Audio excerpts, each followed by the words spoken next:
Alright, YouTubers, even though I have already uploaded this week's song, I've decided that, I'm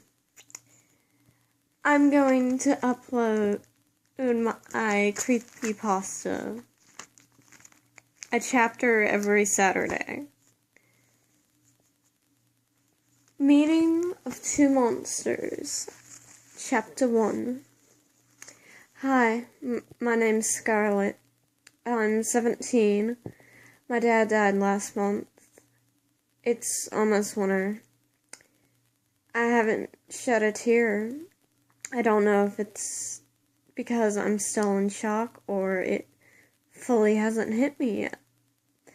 I sighed and walked downstairs and heard my mom open a beer bottle. "Mom, I'm going out for a walk," I said, grabbing my jacket. I walked outside into the snow, hoping it would clear my mind. I walked into the woods, not paying attention. I kept walking deeper into the woods, ignoring the feeling I was being watched. As I stopped for a moment, as I heard snow crunch beneath a pair of shoes. "Who's there?" "Come out and show yourself," I yelled. I drew my hunting knife, thinking the noise might be the serial killer that's been on the news for the last month. The feeling of being watched worsened. I spun around the face.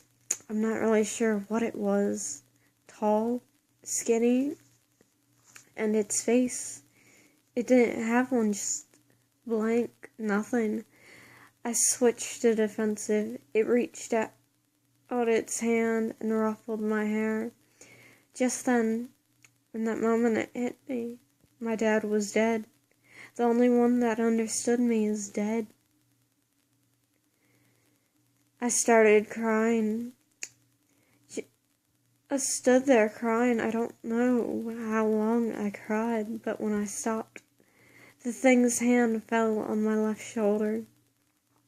I felt a sharp, burning pain. I heard a voice. "You have power, strength, and potential. I will take you under my protection." And just like that, he was gone. I ran back to the house and looked him up. Okay, his name's Slenderman. I looked in the mirror on the left collarbone. Was the mark of the Slenderman. I stared at the mark and ran back to my computer to look it up. The only thing I found, though, was a passage of what might have been a book. Whoever bears the mark of the Slender Man will become his proxy. It was 2 a.m. I shut down my computer, changed, made sure my knife was under my pillow, and fell asleep. I woke a few hours later to hear someone say, "Go to sleep," and swing a knife down at me. I rolled out of the way, but not fast enough. The knife cut through the left strap of my tank top. I growled and drew my knife. "You want to fight, creeper? Let's fight." He lunged. I sidestepped and cut his arm. He dropped and lunged again. I dodged too slow. It nicked my cheek. My mom knocked. "Scarlett, are you okay?" "Hey." I panicked. I grabbed the guy and shoved him in bed and sat beside him. "I'm fine, Mom. Just had a bad dream," I said, putting my knife over his heart. "All right," Mom said, and walked away. I sighed. I grabbed his collar. "Get out," I hissed, "before I decide to call the cops on you, killer."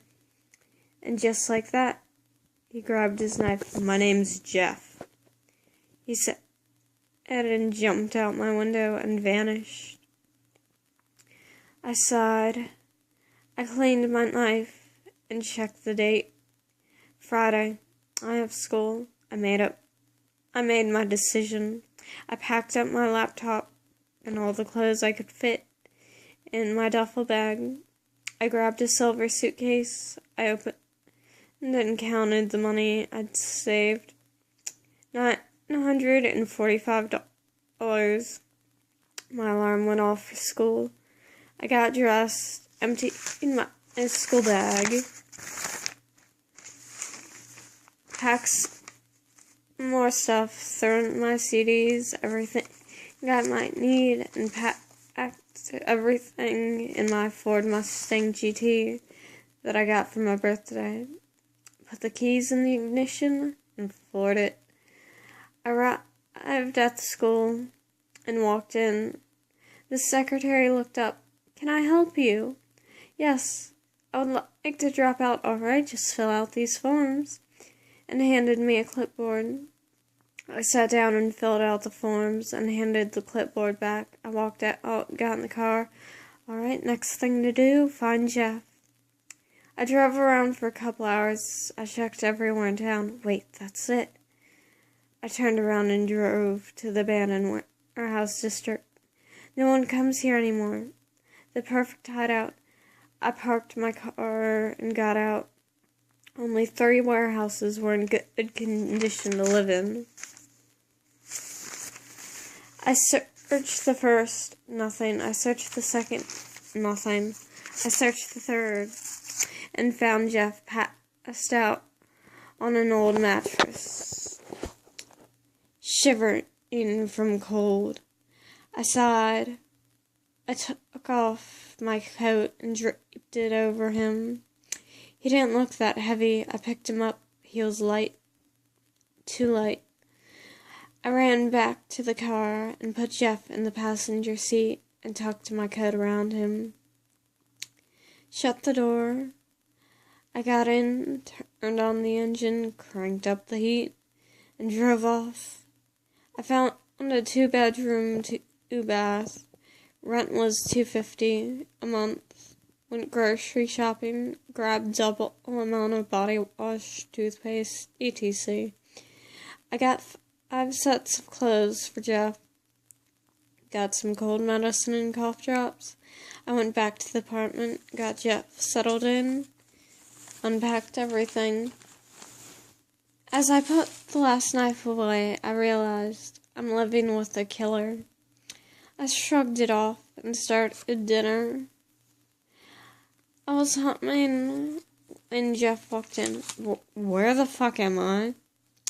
About time you woke up. As for where you are, well, you're in my apartment. And as for the room you woke up in, well, that's yours. Mine? Yes, yours, I said, turning to face him. He stared. You're the girl from before. Yes, I am. My name's Scarlett. Just then the timer went off. Jeff jumped. Relax, Jeff. It's just a timer, I said as I turned it off. I grabbed Jeff's plate and filled it and set the plate down. I got my own plate ready and sat down. I noticed Jeff was still standing. Is something wrong, Jeff? Why are you doing all this for me? I'm a killer, a murderer. Aren't you scared of me? I sat up and walked over and put my arms on his shoulders. Jeff, look at me. He looked at me. I could see the need for me to be scared of him. I'm not scared of you. And kissed him. I pulled back to find him in shock. I led him to the table and sat him down. I sat down and ate. I looked at him. Eat before it gets cold. As he ate, a thought crossed my mind. I kissed a killer. I gave my first kiss to a killer. I shrugged and finished eating and cleaned up. Jeff finished eating and looked at me. Why did you kiss me, Scarlett? To prove a point. What point? I'm not scared of you, Jeff. If I think about it, I feel safer with you. You're the only person I know in this town. I guess what I'm trying to say is, I trust you, Jeff. If you wanted to kill me, you would have already. Jeff nodded slowly. So, you're all alone? Yeah, I'm all alone. No, you're not. Not anymore. I'm here.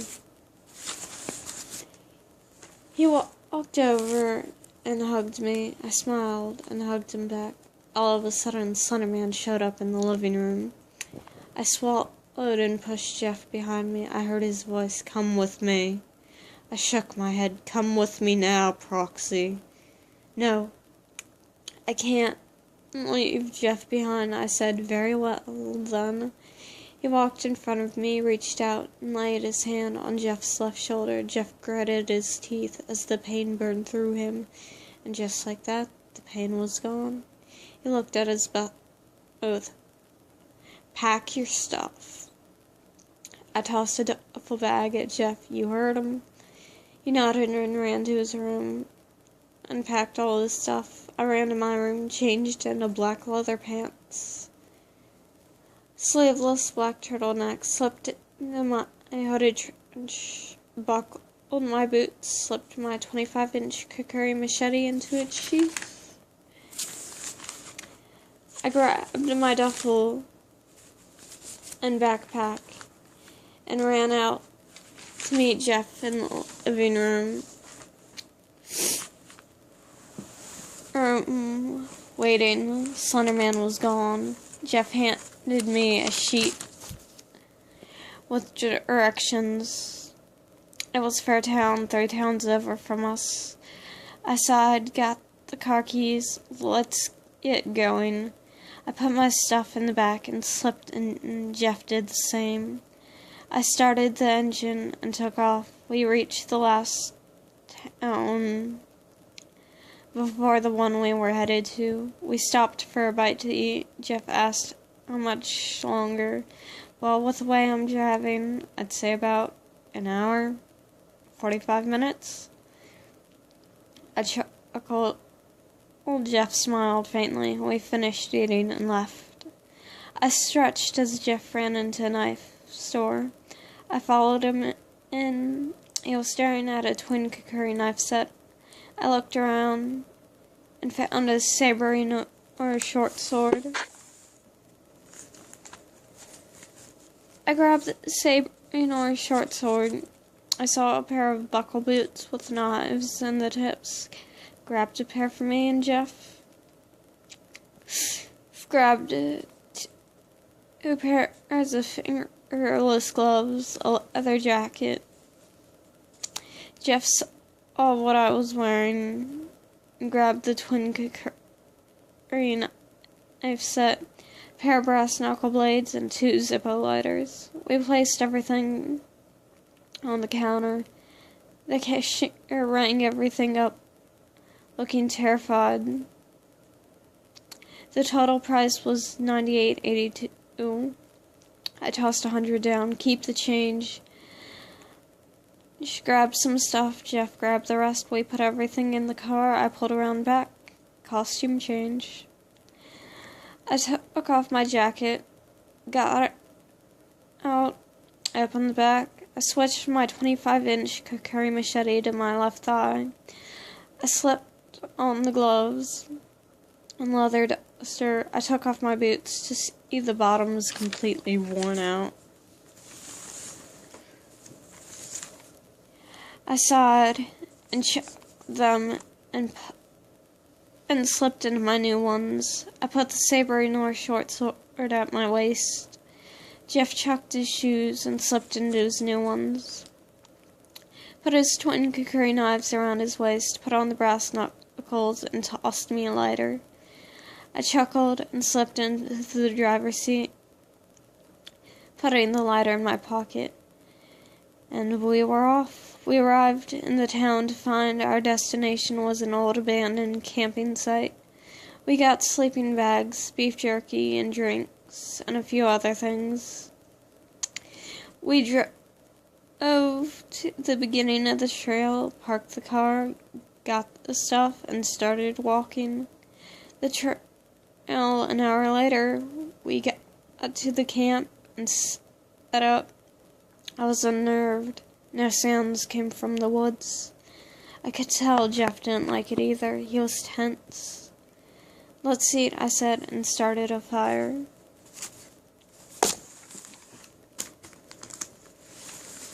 Jeff nodded. As his stomach growled, I laughed and pulled a can of beef stew and a small pot out of my bag.